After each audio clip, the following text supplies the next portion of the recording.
हमारा सौभाग्य है कि हम भारतीय शिक्षा बोर्ड के कार्यकारी अध्यक्ष डॉक्टर एनपी सिंह जी के साथ हैं, जो कि न केवल भौतिक विज्ञानी हैं बल्कि धर्म, दर्शन, विचार की सारी प्रणालियों में सिद्ध, और अब एक एजुकेटर के रूप में, शिक्षाविद के रूप में, शिक्षा के नियामक के रूप में भारतीय शिक्षा बोर्ड की कमान उनके हाथ में है। जाहिर है कि नए भारत का निर्माण तभी संभव है जबकि नए भारत का पाठ्यक्रम भी उतना ही नया हो, वो नवाचार से संपन्न हो, तर्क, उपपत्तिपूर्ण और वैज्ञानिक ढंग से शिक्षा की प्रणाली विकसित हो। इस कार्य में डॉक्टर एनपी सिंह जी की अपनी भूमिका है और भारतीय शिक्षा बोर्ड की स्थापना संभवतः इसी उद्देश्य से हुई है। मैं जानना चाहूँगा, पहली बात तो बहुत बहुत स्वागत इस वार्ता में। भारतीय शिक्षा नीति जो भारत सरकार द्वारा प्रवर्तित की गई, उसके संदर्भ में जो आवश्यकता के अनुरूप भारतीय शिक्षा बोर्ड का गठन हुआ, इसका क्या उद्देश्य था? किस उद्देश्य से प्रेरित होकर भारतीय शिक्षा बोर्ड का गठन आपने किया? प्रणाम डॉक्टर साहब। जैसा आपने स्वयं कहा कि कोई भी शिक्षा व्यवस्था ही युवा बालमन के मानस को गढ़ने के लिए प्रभावी उपकरण है, माध्यम है। 1835 के एजुकेशन एक्ट के बाद भारत की समूची वैचारिकी को औपनिवेशिक मानसिकता से विषाक्त करने की दृष्टि से पूरी शैक्षणिक व्यवस्था में, उसके सभी घटकों में, उसके पाठ्यक्रम में, पाठ्यचर्या में, पाठ्यपुस्तकों के जो भी विषय वस्तु थी, उसकी शिक्षण पद्धति में, उसकी मूल्यांकन पद्धति में ऐसा नियोजन किया गया कि जिससे कि भारत की अस्मिता वहाँ गायब हो जाए। जी जी।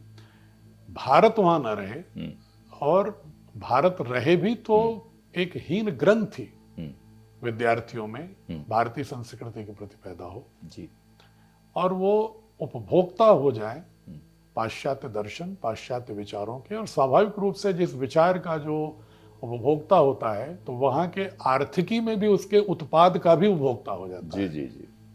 तो consumer of thoughts and consumer of product. Yes. और एक कॉलोनियल पॉलिटिकल सेंस में, राजनीतिक क्षेत्र में एक उपनिवेश बनाने की दृष्टि उन्होंने किया। जी। आवश्यकता थी स्वतंत्रता के बाद बहुत ही गहरे में इस शैक्षणिक व्यवस्था की में रूपांतरण की। अच्छे प्रयास हुए बहुत सारे जी। लेकिन एक जो ऑर्गेनिक ट्रांसफॉर्मेशन होता है, स्वाभाविक जो परिवर्तन, रूपांतरण होना चाहिए जी। कि जो करिकुलम, सिलेबस और पाठ्यपुस्तकों में जहां पर भारतीय ज्ञान परंपरा पूर्णतः लुप्त है, कैसे हम आधुनिक सामर्थ्य के साथ साथ भारतीय दृष्टि हम उसमें डाल सकें, अभिसिंचित कर सकें बाल मानस में, इसके लिए भारतीय शिक्षा बोर्ड की आवश्यकता हुई है। और मुझे स्वामी रामदेव जी ने इसको संकल्प लिया और माननीय प्रधानमंत्री जी ने इसको एक वैधानिक स्वरूप दिया, जिसका उद्देश्य ही है कि आधुनिक शिक्षा में भारतीय ज्ञान परंपरा का समन्वय। जी, बहुत अच्छा।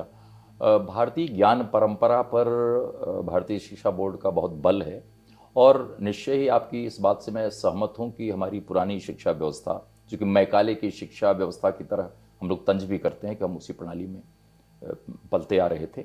औपनिवेशिकता से मुक्ति का जो दर्शन है, वो भारतीय शिक्षा बोर्ड का अपना दर्शन है। लेकिन भारतीय ज्ञान परंपरा को लागू करने के लिए जितने उपक्रम हो सकते हैं, जितने घटक हो सकते हैं, पाठ्यचर्या है, पाठ्य की अंतर्वस्तु है, शिक्षण प्रणाली है, उसके तमाम और घटक हैं, तो किस तरह से इस लक्ष्य की प्राप्ति के लिए भारतीय शिक्षा बोर्ड अपने कार्य को क्रियान्वित करेगा? डॉक्टर साहब, आप अगर भारत की नई शिक्षा नीति को देखेंगे तो उसमें भी एक ध्येय वाक्य के रूप में है कि अपनी जड़ों से जुड़ाव होना चाहिए।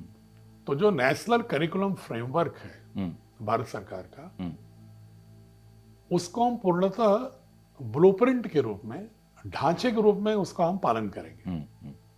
इसलिए कि हमारे बोर्ड से भी पढ़े हुए बच्चे को हायर एजुकेशन के इंस्टीट्यूशंस में भी प्रवेश चाहिए, उसको तमाम प्रतियोगी परीक्षाओं में भी सफल होना है, चाहे वो जेई है, नीट है, सीयूटी है, या बाद में अन्य वरिष्ठ प्रशासनिक सेवाओं की सिविल सर्विसेज के एग्जामिनेशन जी, साथ ही विदेशों में भी उसको प्रवेश पाना है, ऐसा सामर्थ्य होना है। बिल्कुल उसी सामर्थ्य के साथ। तो इसलिए जो नेशनल करिकुलम फ्रेमवर्क है उसके पूरे के पूरे प्रारूप को हम पालन करेंगे। ढांचा, भौतिक ढांचा वही होगा, ब्लूप्रिंट वही होगा, मानचित्र वही होगा जी, लेकिन उसमें भीतर उसका जो कैनवास है, उसका जो वास्तु है, उसकी जो एक डिजाइन है, संरचना है, वो ऐसी होगी कि 21वीं सदी की चुनौतियों को भी सामना करने में सामर्थ्यवान हो बच्चा, जी, विद्यार्थी, लेकिन उसकी दृष्टि भारत की समग्र सांस्कृतिक और दार्शनिक यात्रा से निकले हुए नाभिकीय सनातन मूल्यों से हो। जी, जी, बिल्कुल।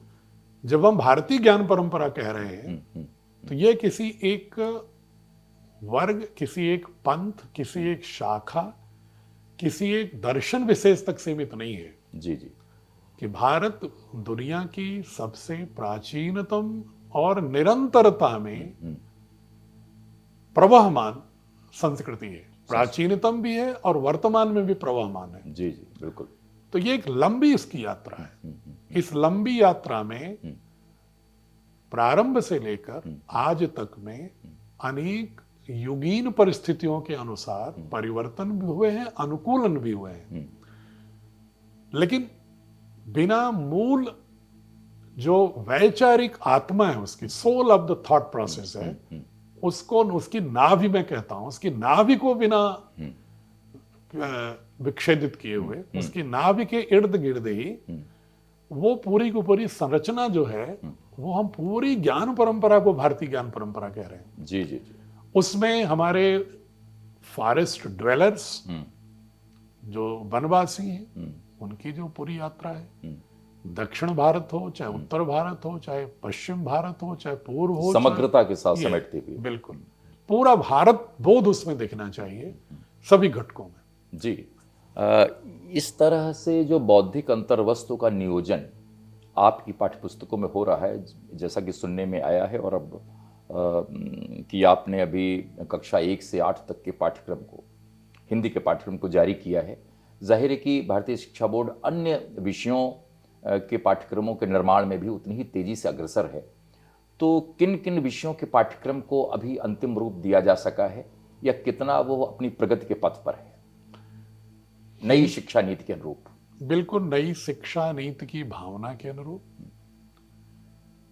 एनसीएफ की परिधि में रहते हुए और भारतीय शिक्षा बोर्ड के गठन के लिए जो निहित उद्देश्य है कि आधुनिक शिक्षा में भारतीय ज्ञान परंपरा का समावेशन, तीनों को दृष्टिगत रखते हुए हमारी हिंदी, इंग्लिश, संस्कृत, समाज विज्ञान, वर्ल्ड अराउंड अस, विज्ञान, गणित, कंप्यूटर, इनकी पुस्तकें तैयार हो चुकी हैं और इन पुस्तकों के विकास में, विरचन में, निर्माण में जो समिति में प्रबुद्ध लोग, जो आधुनिक दक्षताओं और पुरातन सांस्कृतिक यात्राओं का सही बोध रखते हैं, जो एक बहुत ही संश्लिष्ट दृष्टि रखते हैं, जिसको इंग्लिश में एक वर्ड यूज होता है, शब्द सिंक्रेटिज्म, कि उसके मध्य का एक संश्लेषण करने में सक्षम होते हैं। ऐसे लोगों को ही हमने समितियों में रखा हुआ है